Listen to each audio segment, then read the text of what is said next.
But to really fix certain things in life, things like a broken marriage, things like something going on with a kid, something in your family, something on the job, in our society, these huge things in life that only God can truly fix. I mean, guys, look at our society right now. As we get farther and farther away from God, we can't define a boy and a girl anymore. Things as basic as that as soon as we start going, no, you know what, God's not God, we're going to kind of make up our own rules, we completely lose our way. There are certain things that only God can fix. Ours is a duct tape approach. So what is God's approach? Well, God's approach is to truly get in there and fix it, and for us to understand that it all starts with Him. Take the captives that are in Babylon at this point with Nebuchadnezzar and Daniel. Nebuchadnezzar and Daniel, they're in the kingdom, right? They're in the palace. But there are also a whole lot of captives from Israel, God's people, at this time. And eventually they get to go home. They're excited to go home, right? They're so excited. They're going to Jerusalem. They get to go home with a guy named Nehemiah who loved God. And when they got home, Nehemiah understood there was something that they needed to do because their walls were all broken down. They needed to rebuild the walls in their land. And in order to do that, it ultimately came back to them really making sure that they went back and followed God every step of the way because they had people trying to come at them. So right here, Nehemiah 4:4-6.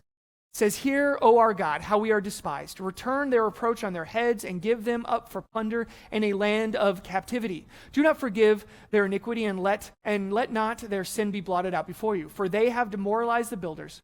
So we built the wall. The whole wall was joined together to half its height, for the people had a mind to work." So they worked hard. They followed God.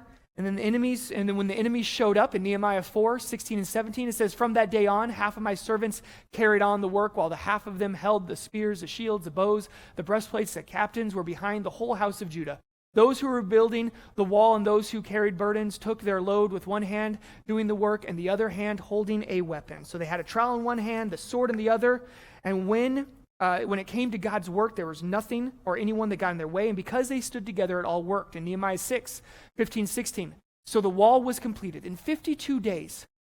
When all of our enemies heard of it and all the nations surrounding us saw it, they lost their confidence, for they recognized that this work had been accomplished with the help of our God."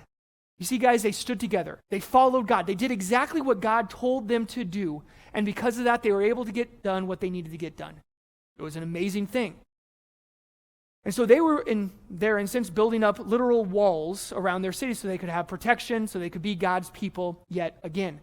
But guys, when it comes to our life, we have walls, things that are important to us that we want to build in our life. And in order to do that, we have to make sure we start at the right place. Watch this.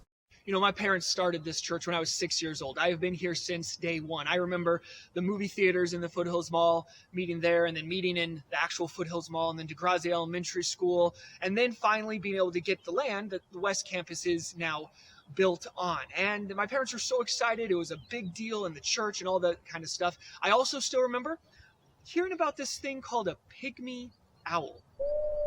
I'd never heard of a pygmy owl before, but it was something that almost derailed the entire campus over here on the west side. My dad probably still has nightmares about those little things. I remember when the campus was nothing more than just an auditorium and the classroom office building with a lot of dirt in between. I remember all the buildings getting built after that, the food court and the baptism pool and the preschool building and all the grass and all the landscaping, all that stuff kind of coming up. And now we're trying to build another building right back here. So that we can have a dedicated team building, a little bit more storage space, other stuff like that. So just really cool stuff that we're trying to do. But you have to understand that with all of this, there's a whole lot of planning that goes into play with that. And a lot of the planning is to make sure the foundation is going to be solid and safe so that as we build the buildings, as we build up those walls, that there's not going to be crumbling, there's not going to be breaking, it's not going to start just falling over. And you know, today we just talked about how God equips us to deal with certain things, to certain problems in life. And he equips us to do that in a great way. But we also talked about that there's only certain things that God can step in and fix. Well, you know what? Nebuchadnezzar, he was dealing with some of those things right now. And he needed Daniel's God to come in there and fix it, the one true God.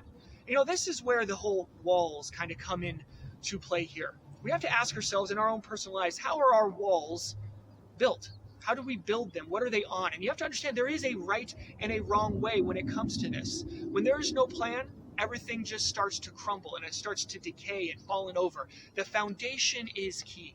And it's interesting because in all the years, 30 plus years that the bridge has been around, I have seen thousands and thousands of people absolutely intrigued at this whole idea and all the walls that can be built in their lives by coming to the church. When it comes to their family, when it comes to their marriage, when it comes to how they work on the job, society, different things like that, things that they like and that they are interested in. The problem comes into play, though, when all of a sudden we start talking about and pushing how important the foundation is, a real relationship with God. And that means God is God in your life. He's in charge of your life. And a lot of people end up at that point going, no, I don't really want that anymore.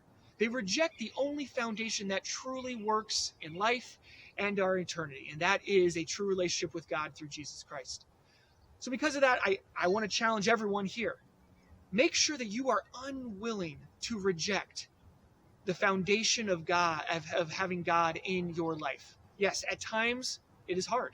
At times it's uncomfortable taking a stand for what God says is right and wrong, but it is the only foundation that allows you to build your life in the way that God calls you to build it. So make sure you have that strong foundation in Him to then go on and build the walls of your life. So again, guys, if you want that great marriage, if you want that great work ethic, if you want our society to be great, we all have to step back and come back to that realization that in order for that to happen, we have to go, okay, no, God's God. God is the only God. I don't get to come in and make my own rules. I don't get to come in and do my own thing. There is no such thing as selective Christianity.